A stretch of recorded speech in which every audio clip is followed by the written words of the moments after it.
Esta mañana continuamos nuestro estudio de la carta del apóstol Pablo a los Efesios y hoy llegamos al capítulo 2. Ya vimos el capítulo 1 completo, verso por verso, un capítulo que realmente creo yo ha sido muy interesante, muy especial con respecto a las bendiciones espirituales que ya tenemos nosotros en Cristo. Si usted estuvo aquí la semana anterior, recordará probablemente que vimos y hablamos sobre la resurrección y la exaltación de Cristo. Pablo apela a estos dos eventos para ilustrar la grandeza del poder de Dios. En esta primera sección que iniciamos hoy, en el capítulo 2, Pablo está hablando de ese mismo poder de Dios, pero ahora aplicado a nosotros los creyentes. ¿Sí? La idea es ese poder que resucitó a Cristo físicamente y luego lo exaltó, es el mismo poder que imparte vida espiritual al creyente. Y es el mismo poder que un día nos exaltará juntamente con Cristo. En los primeros 3 versos de este capítulo 2, Pablo presenta, de hecho, el tema de hoy, el nombre del sermón, la realidad del hombre sin Cristo. Eso es lo que vemos en los primeros 3 versos del capítulo 2 y en lo que nos vamos a enfocar en esta mañana. ¿Y por qué es importante esto? Bueno, por varias razones, pero creo que una de ellas es porque para nosotros poder comprender la necesidad de nuestra salvación, primero necesitamos considerar cuál era nuestra realidad espiritual antes de creer en el Señor Jesús. Eso para los creyentes, y si de repente hay alguien que no cree, al escuchar esto quizás puede entender su verdadera condición espiritual aparte de Cristo y por ende su necesidad del Salvador. Yo les he dicho otras veces, el Salvador no es opción B o C, el Salvador es la única opción, no hay otra, es Cristo o nada. Ahora, en los versos posteriores a lo que vamos a ver hoy, el apóstol presenta la gloriosa intervención de Dios y que es una intervención que cambia por completo la realidad espiritual de los elegidos, es decir, de aquellos que han sido, según afirma Pablo en el verso 4 del primer capítulo, que ya lo vimos, aquellas personas que han sido elegidas en Cristo antes de la fundación del mundo. Todo eso nosotros ya lo vimos. Ahora bien, antes de hablar de esa gloriosa intervención divina, que es el tema de la próxima semana, hoy vamos a buscar comprender la realidad espiritual de toda persona que no ha recibido el perdón de sus pecados a través de la fe en el Señor Jesucristo. Es un tema de vital importancia, hermanos. Al nosotros meditar en la sombría realidad del incrédulo, se aprecia con mejor claridad la magnitud del amor de Dios. La magnitud del amor de Dios por los suyos, amor que se traduce en vida espiritual. Mi deseo para ustedes en esta mañana es que al considerar la realidad del hombre sin Cristo, aquellos que hemos recibido la vida de Dios a través de la fe en Cristo, pues estemos agradecidos por el regalo de tan maravillosa bendición que es conocer al Señor Jesús. Y aquellos que no la tienen, si es que hay alguien que aún no la tiene, pues pueda humillarse delante de Cristo, delante del Señor, pedirle perdón por sus pecados y creer en el nombre del Señor Jesús para vida eterna. Nuestro pasaje en esta mañana lo encontramos en la carta del apóstol Pablo a los Efesios, capítulo 2, los versos 1 al 3, Efesios 2, versos 1 al 3, por favor, como es nuestra costumbre, hermanos queridos, vamos a ponernos de pie para leer la palabra de Dios. Efesios 2, versos 1 al 3, la página en las Biblias de la iglesia creo que es 1202 o 1203, por ahí estamos. Efesios capítulo 2, los versos 1 al 3, dice el Señor: y Él les dio vida a ustedes que estaban muertos en sus delitos y pecados, en los cuales anduvieron en otro tiempo según la corriente de este mundo, conforme al príncipe de la potestad del aire, el espíritu que ahora opera en los hijos de desobediencia. Entre ellos también todos nosotros, en otro tiempo, vivíamos en las pasiones de nuestra carne, satisfaciendo los deseos de la carne y de la mente, y éramos por naturaleza hijos de ira, lo mismo que los demás. Es palabra de Dios, hermanos, por favor tomen asiento. Como dijimos al inicio, este pasaje presenta la realidad de toda persona que no ha sido rescatada de la esclavitud del pecado por el poder de Dios. En los versos que nos competen hoy, vemos la condición espiritual de todo ser humano, hermanos. Escuche, de toda persona. La condición espiritual de toda persona antes de venir a la fe en el Señor Jesús. Y una de las razones, como les dije anteriormente, por las cuales es imperativo entender esa realidad espiritual, es porque esa realidad espiritual ilustra la necesidad imperiosa que tenemos los seres humanos del Salvador. Qué importante que es comprender la necesidad del Salvador, hermanos. La necesidad del Salvador. ¿Por qué? Porque no existe un solo hombre en el mundo que pueda resolver por su propia cuenta la problemática del pecado. No hay nadie. Como vamos a ver hoy, más adelante, el pecado es parte de nuestra naturaleza. Es parte de la naturaleza del hombre no redimido, de la naturaleza humana no redimida. Y si bien el pecado se manifiesta en acciones, ¿cierto? En acciones o en inacciones también, ¿sí? Cuando dejamos de hacer algo que debemos hacer, se manifiesta en actitudes, se manifiesta en pensamientos. Todas estas manifestaciones son producto de una esencia de pecado. Esto que estamos hablando es importante y vamos a tratar de comprenderlo. Escuche, nosotros entendemos y pensamos cuando pensamos en pecado pensamos en acciones, ¿cierto? En actos. Pero resulta que el acto no es lo que hace al hombre pecador. El acto demuestra que el hombre es pecador, es distinto. En otras palabras, uno no peca y se vuelve pecador. El hombre peca porque es un pecador por naturaleza. Hay una diferencia. Y muchas personas piensan que el pecador es solamente, el ladrón, el asesino, el adúltero, el violador.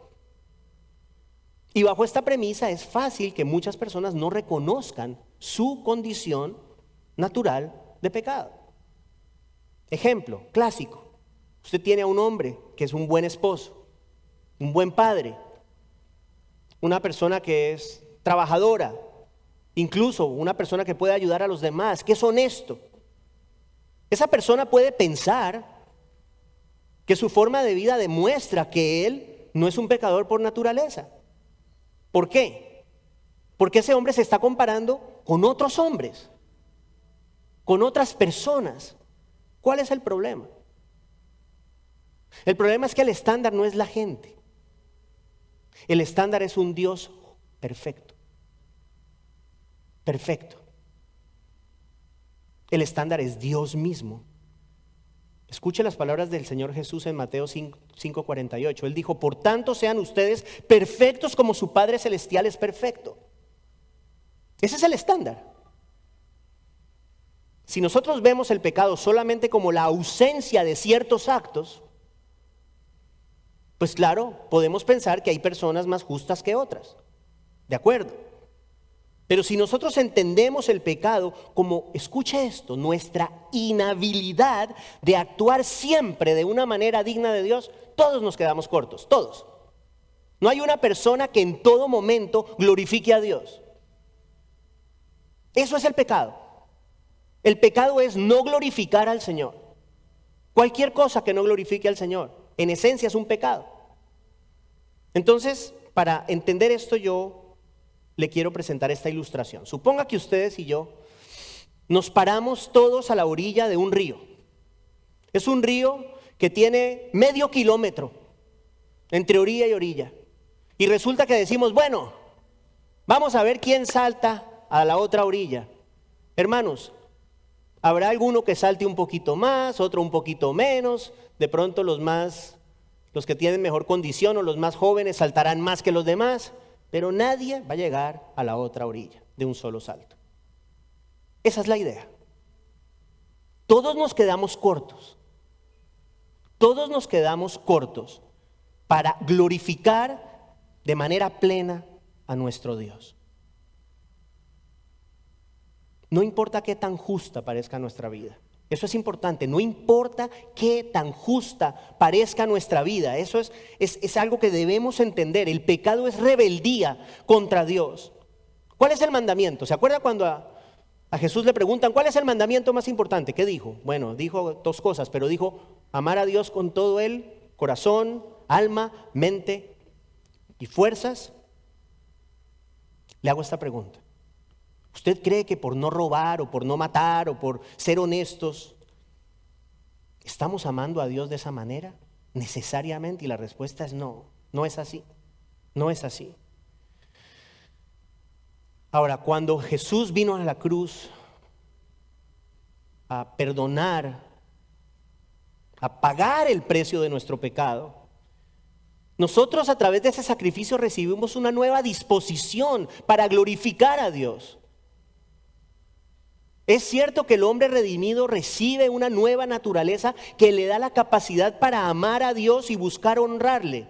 Ahora, ¿lo logra de manera perfecta en esta existencia? ¿Cuál es la respuesta?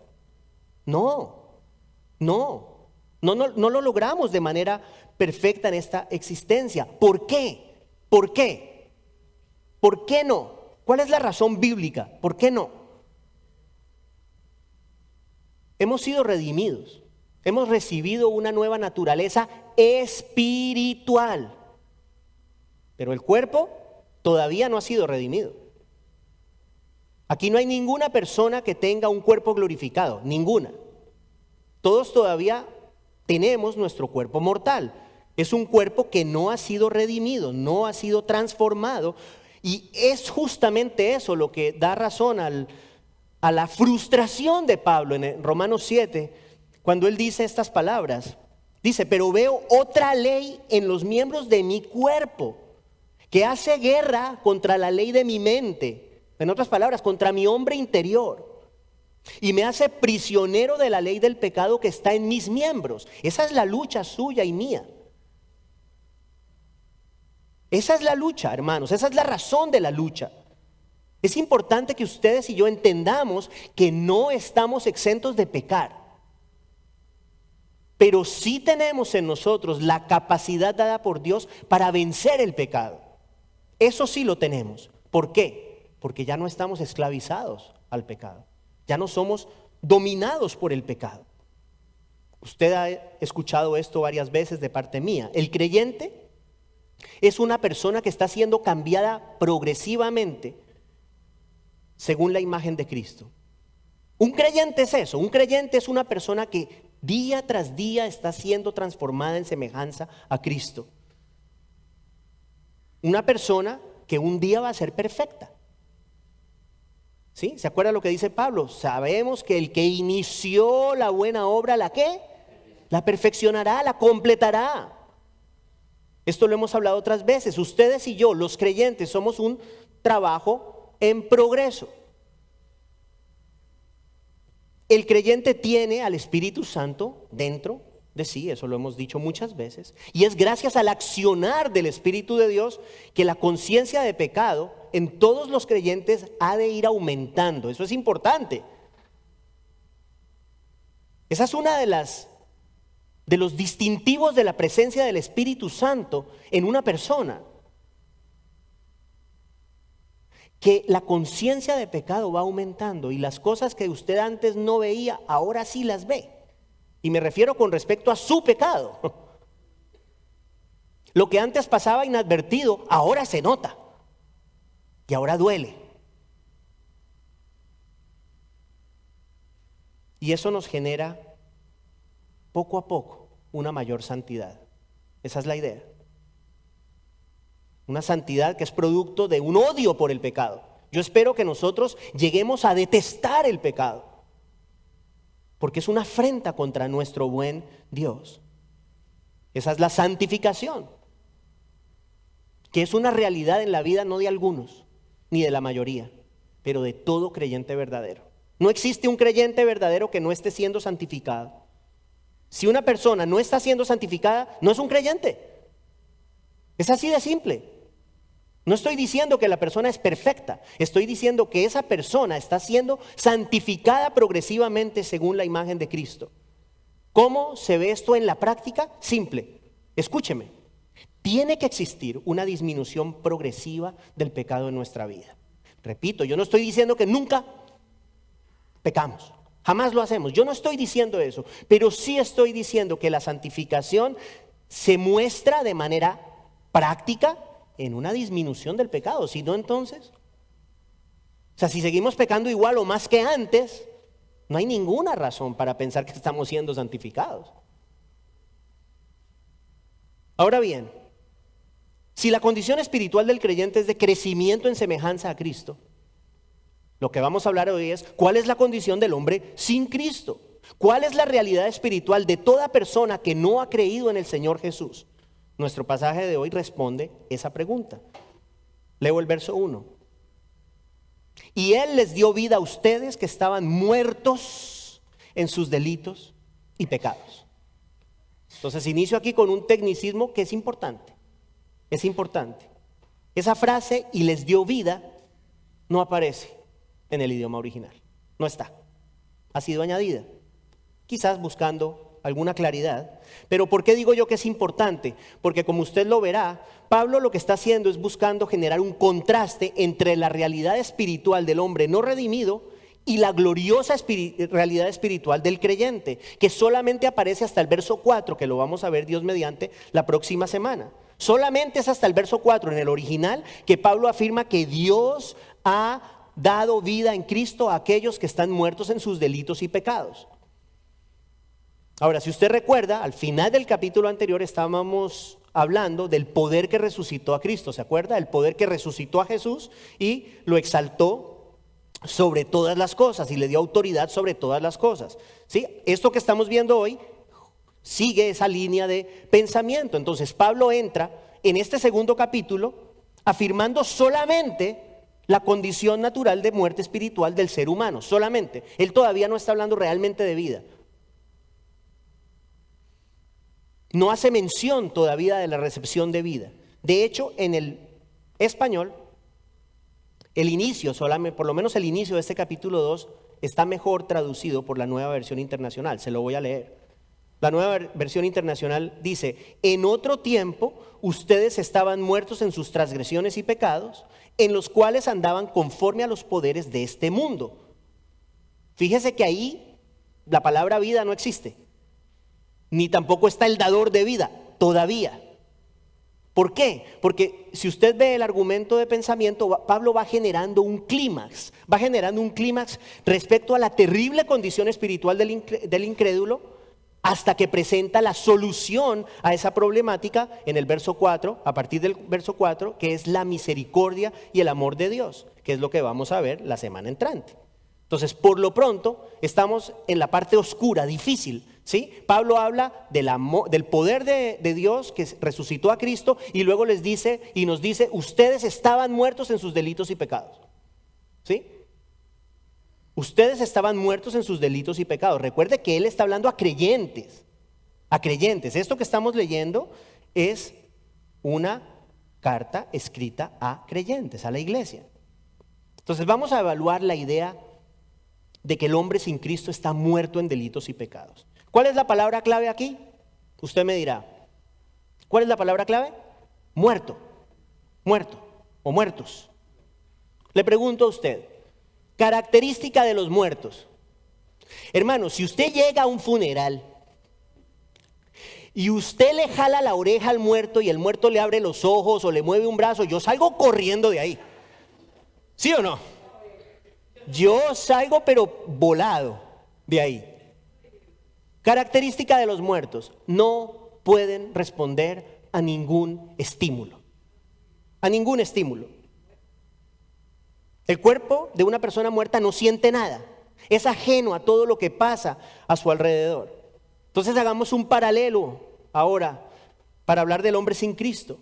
El hombre sin Cristo está muerto espiritualmente. No tiene capacidad para responder a las cosas de Dios. Es ajeno a las cosas de Dios. El hombre sin Cristo está muerto espiritualmente. Esa es la realidad. No es que esté malherido, no es que esté golpeado, no es que esté muy grave, no está en cuidados intensivos. el hombre sin Cristo está muerto. Está muerto. Muerto a todo deseo de Dios, a todo deseo y capacidad de amar y de honrar a Dios. Escuche estas palabras del Señor Jesús. Es interesante lo que le voy a hablar. En Juan 17:3, Jesús habla de la vida. Y mire lo que dice. Dice, y esta es la vida eterna. Esta es la vida eterna. ¿Cuál es la vida eterna? Que te conozcan a ti, le dice al Padre, el único Dios verdadero, y a Jesucristo a quien has enviado. ¿Sí? O sea, Jesús habla de vida como sinónimo de conocer al Padre y al Hijo. ¿Sí? Ok. Muerte es lo contrario de vida, ¿de acuerdo? Creo que no me equivoco. Si la vida es conocer al único Dios verdadero y a su Hijo Jesucristo, ¿qué es la muerte? No conocerlos. Ya, ahí está claro. Si la vida es conocer, la muerte es no conocer. Y esa condición de muerte espiritual se manifiesta, entre otras cosas, en considerar las cosas de Dios como una bobada, como una tontería. Pablo lo dice de esta forma en 1 Corintios 2:14. Dice, pero el hombre natural no acepta las cosas del Espíritu de Dios porque para él son necedad. Otras versiones dicen tontería. Porque para él son necedad y no las puede entender porque son cosas que se disciernen espiritualmente. Por ejemplo, el muerto espiritual considera la Biblia como una tontería. Para el muerto espiritual este libro es una tontería. Y los que creemos en él somos unos tontos. Gracias, Leo. Somos unos tontos. Según el Salmo 14:1, el muerto espiritual dice en su corazón, no hay Dios. El muerto espiritual no tiene conciencia verdadera de su dependencia de Dios, importante, y no considera la gloria de Dios como la razón de ser de su vida. O sea, para el muerto espiritual Dios no existe. No está en su espectro, no interesa, no importa. Como les dije, estar muerto en delitos y pecados significa en esencia no glorificar a Dios. No glorificar a Dios y no poder hacerlo tampoco. Ahora bien, esto que les voy a decir, téngalo en cuenta. Una persona puede estar muerta en delitos y pecados y aún así hacer buenas obras. Esto confunde mucho a la gente. Escúcheme, las obras en sí mismas, las buenas acciones, no son en sí mismas actos que buscan la gloria de Dios. Palabras de Jesús en Lucas 6:33. Escuche esto, él dice, si hacen bien a los que les hacen bien, ¿qué mérito tienen? Porque también los pecadores hacen lo mismo. ¿Qué concluimos acá? Hermanos, que el hecho de que una persona haga alguna obra buena o buenas obras no significa necesariamente que esté glorificando a Dios. Una acción buena puede traer gloria a Dios o no. Y le voy a decir algo. Escuche, no importa lo que una persona haga, ningún corazón que no ha sido redimido busca la gloria de Dios. La motivación de ningún corazón no redimido es la gloria de Dios. No se puede. No importa lo que haga, no importa lo que haga una persona. Puede ser lo más impresionante, lo que usted quiera. Pero si ese corazón no ha sido redimido, ese corazón no busca la gloria de Dios. Y en conclusión, esa obra no glorifica a Dios en ninguna medida. Por ejemplo, un individuo puede hacer las más grandes obras de filantropía. Hay muchos filántropos, ¿cierto? Personas que hacen grandes obras de ayuda a los demás. Y al mismo tiempo esa persona puede estar completamente alejado de toda intención de glorificar a Dios con esas obras. Completamente alejado, o sea, no tiene nada que ver una cosa con la otra. No estoy diciendo que la obra no tenga valor, no estoy diciendo eso. Estoy diciendo que esa obra en sí no glorifica a Dios, no es la intención de ese corazón. Un ejemplo que les he dado en otras ocasiones es del narcotraficante colombiano Pablo Escobar. Él le regaló un barrio, no una casa ni dos, un barrio entero a personas pobres en Medellín. Yo pregunto, ¿será que la motivación del corazón de este hombre era traer gloria a Dios? Yo no creo, no creo. Una gran obra que realmente no trae gloria a Dios. Regresando a nuestro pasaje, el apóstol Pablo se dirige a los creyentes como antiguos muertos espirituales y les dice que en otro tiempo ellos, los creyentes a quienes se dirige, ellos también anduvieron en delitos y pecados. Dice, según la corriente de este mundo, conforme al príncipe de la potestad del aire, el espíritu que ahora opera en los hijos de desobediencia. Eso es nuestro texto, verso 2. ¿Qué vemos aquí? Varias cosas. El hombre sin Cristo vive conforme a la mentalidad del mundo. ¿Qué es el mundo en este contexto? Sí, mundo tiene diferentes connotaciones en la Biblia. El planeta, el universo es parte. Pero en este caso no está hablando del planeta. De hecho, ni siquiera está hablando de la humanidad como personas. Está hablando, de hecho, de un sistema de valores, de un sistema de creencias, de prioridades, de estilos de vida que van en contravía de Dios y su palabra. Eso es el mundo. El mundo es el sistema en el cual nosotros estamos inmersos. Nosotros somos parte, o sea, no somos del mundo, pero vivimos, ¿cierto? Estamos acá. No somos de él, pero vivimos. Vivimos en ese sistema. Es un sistema que es antagónico a Dios. ¿Cómo usted lo sabe? Bueno, fácil, o sea, lo que Dios exalta como virtud, el mundo lo considera como un defecto. ¿Estamos de acuerdo? Ejemplo. Algunos ejemplos de la mentalidad del mundo con respecto a varios aspectos. La humildad. Para el mundo, el hombre humilde es un hombre débil. ¿Quiénes son los hombres fuertes? Los ambiciosos, los que están dispuestos a pasar por encima de quien sea para lograr sus objetivos. Contentamiento. El contentamiento es sinónimo para muchos de falta de ambición. Una persona contenta no tiene ambición y se contentó con lo que tiene y pobre bobo. Es un defecto. Sí. La fidelidad marital. La fidelidad marital para el mundo es cosa para los tontos. ¿Por qué? Bueno, pues porque en la variedad está el placer. O sea, yo me atrevo a pensar que dentro del sistema del mundo, el hombre o la mujer que son fieles son vistos como bichos raros, ¿no? ¿Y qué decir del valor de la gente? Por ahí hay una canción que dice, amigo, ¿cuánto tienes? ¿Cuánto vales? ¿No?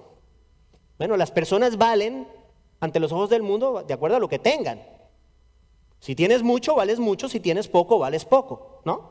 Pasa mucho, ¿no? Que en el sistema del mundo, cuando una persona tiene mucho, está llena de amigos. Pierde la plata y hasta ahí llegaron los amigos. Y este último ejemplo, bueno, no, me falta otro más. Para el sistema del mundo, esta vida es todo lo que hay. Ya, esto es lo que hay, esto es todo. Entonces, claro, si esto es todo lo que hay, pues hay que conseguir el mayor placer, las mayores cantidad de bienes, prestigio, influencia, poder. Hay que aprovechar el tiempo. Que sentarse a leer la Biblia, eso, no, produzca, ¿sí? Hay que sentarse a producir y no tener esta mentalidad es propia de los fracasados, pues, ¿sí? Es un fracasado la persona que no persigue todas estas cosas. Es un fracasado en la vida. Ahora sí, el último ejemplo que presentaré, creo yo que es el más diciente, y es este. El mundo dice, yo soy autosuficiente. Yo puedo lidiar con mi vida. Yo no necesito a Dios. Yo no necesito que Dios me ayude a vivir. Bueno, todas estas cosas son características del hombre sin Cristo. Y tiene que ver con lo que acabamos de mencionar, con lo que Pablo llama la corriente de este mundo. La corriente de este mundo, que es un sistema que sigue las directrices, luego en el verso dice, del príncipe de la potestad del aire. O sea, no crea usted que el sistema del mundo es un accidente. No crea usted que el sistema del mundo es una cosa que existe ahí, en la nada. No, no, no. Hay alguien detrás del sistema. Y esa persona, ese individuo que está detrás del sistema, ese ente espiritual, es Satanás. Es Satanás. Y Pablo dice aquí que es el espíritu, ahí está, ¿cierto? El espíritu que ahora opera en los hijos de desobediencia. Esa palabra opera es importantísima. ¿Por qué? Bueno, es la palabra griega energeo. ¿A qué le suena energeo? ¿Energeo a qué? A energía, ¿cierto? Energía significa un poder activo, ¿cierto? Es algo activo, algo que tiene un efecto. ¿Qué significa esto en el contexto del pasaje? Detrás del sistema del mundo hay una energía, hay una fuerza activa, escúcheme, que actúa con el propósito de mantener a las personas cautivas en ese sistema. Y repito, esa fuerza tiene nombre propio, Satanás y sus demonios. ¿Cuál es el objetivo del maligno? El objetivo del maligno es que las personas se mantengan, permanezcan siendo hijos de desobediencia, según el pasaje. ¿Qué significa eso? Que vivan en rebeldía a Dios, que vivan en rebeldía a Cristo y a su palabra. Esto se los he dicho otras veces, el enemigo busca cegar, velar a las personas con respecto a la verdad salvadora del evangelio. Esto lo dice Pablo de manera muy clara en 2 Corintios 4, los versos 3 y 4, permítame leerlos. Dice, y si todavía nuestro evangelio está velado, para los que se pierden está velado, en los cuales el Dios de este mundo, o sea Satanás, ha cegado el entendimiento de los incrédulos para que no vean el resplandor del evangelio de la gloria de Cristo, que es la imagen de Dios. Hay una fuerza en el sistema del mundo que busca y trabaja permanentemente para que la gente no pueda reconocer la gloria de Cristo.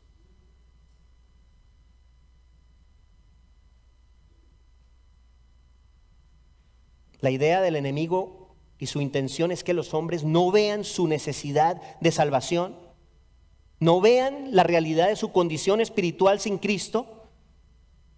Para el mundo la idea de Dios es una invención humana, escuche, que busca dar una esperanza ficticia a las personas más débiles. Si usted en el mundo habla, se presenta como un creyente en Cristo, usted es una persona no solamente tonta, pero usted es una persona débil. Usted es una persona que ha creído esta invención de los hombres para que su vida sea llevadera. Qué patético.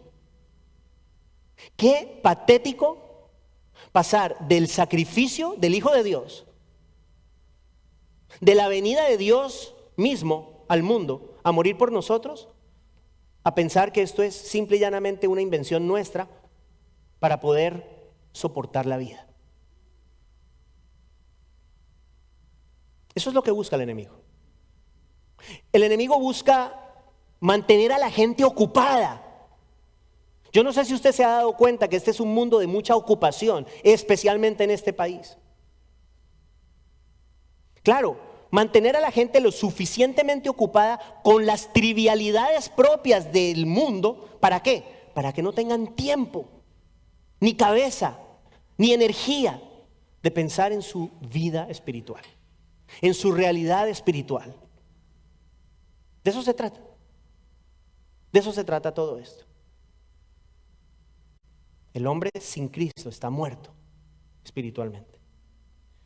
Entramos en el verso 3 de nuestro pasaje, donde Pablo presenta, muy importante, la universalidad de la muerte espiritual de los seres humanos. Escuche lo que él escribe en el verso 3. Dice, entre ellos, está hablando de aquellos que están muertos en delitos y pecados, entre ellos también, ¿qué dice? ¿Otra vez? No dice algunos de nosotros, no dice la mayoría de nosotros, dice también todos nosotros. En otro tiempo vivíamos en las pasiones de nuestra carne, satisfaciendo los deseos de la carne y de la mente, y éramos por naturaleza hijos de ira, lo mismo que los demás. Escúcheme, la naturaleza de pecado no es un problema de algunos, es una realidad de todos, nadie se salva. Usted y yo estábamos muertos en delitos y pecados antes de que Dios en su misericordia nos diera vida. Todos. Absolutamente todos. Y es interesante que Pablo, el gran apóstol Pablo, ¿cierto? Les he dicho, a mi juicio, el creyente más influyente que ha existido, el propio apóstol Pablo se incluye en ese grupo de antiguos muertos espirituales. Él dice todos nosotros vivíamos. No dice, ustedes todos vivían. No, nosotros, me incluyo yo, dice, vivíamos en las pasiones de nuestra carne. ¿Cuál es el punto aquí? Se los dije al inicio. Todos nacemos poseyendo la naturaleza de pecado. Es decir, una disposición natural para vivir en contra de la voluntad de Dios. Quiero que sepa, es natural en el ser humano ir en contra de la voluntad del Señor. Es cierto, hermanos, no todos matan, es cierto, no todos roban, no todos adulteran, pero todos sin excepción tenemos la disposición natural para pecar, todos, y lo hacemos. Quiero decirle, todos hemos ofendido a Dios con nuestro pecado en diversidad de formas y en diversidad de ocasiones. Aquí el apóstol Pablo menciona el satisfacer los deseos de la carne y de la mente. Y claro, usted escucha eso y todos somos muy dados a reconocer facilito, ¿cierto? La realidad de los pecados que buscan satisfacer los deseos de la carne. Eso es más fácil. Por ejemplo, facilito, si usted escucha de alguien que se está acostando con una mujer que no es su esposa, absolutamente eso es claramente un pecado, ¿cierto? No tenemos que pensar mucho. ¿Qué tal la persona que de repente tiene un deseo incontrolable por comer o por dormir? Es más fácil para nosotros ver eso como un pecado. Pero resulta que Pablo también menciona los deseos de la mente. Los deseos de la mente. Y esos son más difíciles de identificar, incluso para nosotros mismos en nuestra vida. Ejemplo. Una persona puede dedicarse a estudiar y a estudiar y a estudiar mucho. Pero la motivación de su corazón es poder sentirse superior a los demás.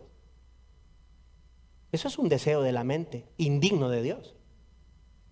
Usted puede verlo, fíjese lo interesante, ¿no? O sea, si usted le dice, no, es que fulanito es muy estudioso, lo primero que vamos a decir es, ¡ay, qué bueno!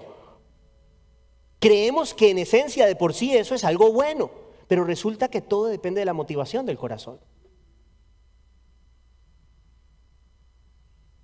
¿Qué pasa, por ejemplo, cuando quizás iniciamos nosotros una conversación con alguien, una discusión con respecto a algún tema, con respecto a Cristo, teológico, lo que sea? Y la intención nuestra en entrar en esa conversación es probar nuestro punto, probar que estamos bien, probar que yo estoy en lo correcto y usted está equivocado. O sea, si esa es la motivación necesariamente, hay que de pronto pensar. O sea, entiendo, estamos llamados a corregir, yo entiendo, y Pablo de hecho nos dice que debemos corregir a las personas que están equivocadas, pero me estoy hablando desde la actitud del corazón. O sea, si yo voy a hablarle a alguien de Jesús para demostrarle lo mucho que sé de Jesús o lo equivocado que usted está, o sea, si esa es mi intención, está mal. Y estoy hablando de Cristo. ¿Se dan cuenta? O sea, que los deseos de la mente hay que tener cuidado. Por eso les dije que no debemos ver el pecado solamente como cosas malas que hacemos, sino como una disposición interna que afecta tanto nuestro cuerpo como nuestra mente. Ahí todo cambia. Ya basado en lo que estamos viendo, usted estará pensando, bueno, yo no he matado, yo no he robado, pero esto. Y eso es bueno darse cuenta. ¿Usted se acuerda cuando estudiamos el Sermón del Monte? Muy fuerte las palabras del Sermón del Monte, muy fuerte. Y en Mateo 5:27 Jesús dice que un hombre que mira a una mujer para desearla está cometiendo adulterio con ella en el corazón. Nadie se enteró. O sea, si la idea es yo no he matado y yo no he robado, no, pues seguramente la mayoría de nosotros, espero que ninguno de nosotros sea un pecador bajo esa perspectiva. Pero es que resulta que no es así. El estándar es distinto. Y Pablo nos recuerda en esta mañana que nosotros los creyentes, éramos parte de ese sistema del mundo. Todos estábamos muertos en nuestros delitos y pecados, todos vivíamos vidas que no glorificaban a Dios, y termina diciendo que todos éramos por naturaleza hijos de ira. Hijos de ira, ¿qué significa eso? Bueno, por naturaleza, repito, la naturaleza de pecado del ser humano, que ya hablamos de ella, ira, la justa recepción de la ira de Dios. Hijos de ira. Hijos de ira son las personas que reciben la justa ira de Dios por causa de su pecado. O sea que Pablo está enfatizando aquí que todos los creyentes éramos pecadores por naturaleza y estábamos destinados a enfrentar el castigo de Dios. Con respecto a la idea de la naturaleza pecaminosa del hombre, mire lo que dice David, el rey David en el Salmo 51. Dice: yo nací en iniquidad y en pecado me concibió mi madre. Ahí está. ¿Sí? O sea, yo nací, yo no había hecho nada bueno ni malo. Todavía. Nací en iniquidad, fui concebido en pecado. Ahí está la naturaleza de pecado, que es un tema teológico traspasado a partir de la caída del ser humano en Edén. Todos nacemos con ella, todos nacemos con esa naturaleza, y escúcheme, sin la intervención de Dios, todos estamos condenados a permanecer en ella y por consiguiente a enfrentar la justa ira de Dios. Finalmente quisiera yo enfatizar que si bien Pablo deja claro que todos los creyentes éramos por naturaleza pecadores y por ende los receptores de la ira divina, deja igualmente claro que esa era nuestra realidad en otro tiempo. Estoy terminando, pero por favor atiéndame este final que es importante. En otro tiempo, Pablo les dice: ustedes en otro tiempo andaban en delitos y pecados según la corriente de este mundo. En otro tiempo vivían en las pasiones de la carne, satisfaciendo los deseos de la carne y de la mente. ¿Cuál es el punto aquí, hermanos? Esto es vital para nosotros. En otro tiempo es importantísimo. ¿Por qué? Como les dije al inicio, el creyente no vive como vivía antes de conocer a Jesús. El otro tiempo aquí es muy importante para ustedes y para mí. ¿Qué es usted si es un creyente? Una nueva creación, una nueva criatura. ¿Cierto que dice Pablo que todo lo viejo ha pasado y las cosas son hechas nuevas? ¿Cierto? Una nueva vida. Ya lo hemos dicho 1,000,000 de veces. El creyente no es un hombre perfecto, pero sí es un individuo que está siendo permanentemente transformado según la imagen de Cristo. ¿Por qué repito esto? De aquí viene la parte que puede ser confrontante para nosotros. Escúcheme. Quiero decirle que es posible que aquí entre nosotros haya personas que están muertas en sus delitos y pecados. Personas que se identifican externamente con el Señor Jesús, pero que sus corazones están lejos de Él. Pablo nos llama a ponernos a prueba. En 2 Corintios 13:5 dice que debemos poner a prueba para ver si estamos en la fe. Entonces yo le voy a hacer unas breves preguntas a la luz de lo que hemos hablado hoy. A la luz de lo que hemos hablado hoy, creo que es importante que evaluemos nuestra vida. Creo que es importante. O sea, siempre cabe la pregunta: ¿será que es que yo estoy muerto en mis delitos y pecados? Le hago varias preguntas. Fronteramente, ¿Vive usted en pecado? O dicho de otra manera, ¿el pecado define su vida? Yo no le estoy diciendo que si usted peca, estoy diciendo si el pecado define su vida. Le voy a dar un ejemplo para que usted pueda entender qué es un pecado que define la vida o cómo una persona está viviendo en pecado. Un ejemplo. Si usted está conviviendo con una persona sin estar casado y está teniendo relaciones sexuales con esa persona, usted está viviendo en pecado. Es así de simple, no lo digo yo. Si eso es así, el pecado define su vida. ¿Por qué? Porque no es una cosa que, cometí un pecado ahorita. No, usted está en un patrón ininterrumpido de pecado. Eso es importante, yo sé que a algunas personas les puede sonar muy fuerte, pero es la verdad. ¿Vivimos en pecado? ¿Define el pecado nuestra vida? Importante, ¿vivimos en concordancia con los valores del mundo en lugar de los valores de Dios? ¿Cómo podemos ver esto? Hay varias formas, pero por ejemplo, ¿qué tan importante es para usted las cosas de este mundo? ¿Qué tan importante es la opinión del mundo? ¿Es malo tener un carro bonito, una casa bonita? No es malo. La pregunta es, ¿qué lugar tienen esas cosas en su corazón? Eso es importante. ¿Vive usted por estas cosas? ¿Hay algo que lo domina a usted de estas cosas? ¿Qué dice Pablo? Esa era la realidad de todos nosotros los creyentes en otro tiempo, no ahora. Termino con esto, breve. Podemos venir a la iglesia, escúcheme, lo digo con amor y pidiéndole al Señor que no sea el caso de nadie aquí.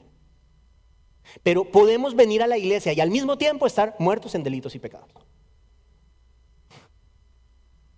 Eso es importante entenderlo. ¿Qué pido yo? Pido que el Señor afiance la seguridad de aquellos que creen y exponga la realidad de aquellos que no. ¿Para qué? Para que aquellos que no puedan ver su realidad, para que al ver su realidad espiritual puedan entonces venir al Señor y decirle, por favor, ayúdame, Señor. Ayúdame. Entra en mi vida. Cambia mi corazón. Perdona mis pecados. Eso es lo que necesitamos. Que el Señor nos muestre esa realidad a aquellas personas que aún no han recibido al Señor Jesús. Y a los que sí, gracias Señor. Gracias Señor, porque era en otro tiempo que yo estaba muerto en delitos y pecados. Ya no. Oremos. Padre, damos gracias a ti. En el nombre de Jesús por esta tu palabra que nos confronta siempre, también nos motiva, nos ayuda, nos da claridad. Padre, gracias porque en otro tiempo estábamos muertos en delitos y pecados, pero ya no, como veremos la semana próxima, ya no. Oramos por cualquier persona que pueda estar aquí o cualquier persona que pueda estar escuchando o vaya a escuchar este mensaje en algún momento. Señor, oramos que si hay alguna persona que no te conoce, hoy sea el día de la salvación. Hoy sea el día en el cual puedan ser liberados de esa esclavitud del pecado. Y hoy sea el día en el cual ellos puedan recibir el perdón y que ellos puedan decir junto con tu iglesia, en otro tiempo, pero ya no. Gracias Señor por todo lo que has hecho en nuestro favor, por darnos vida a través de la fe en el Señor Jesús. Amén.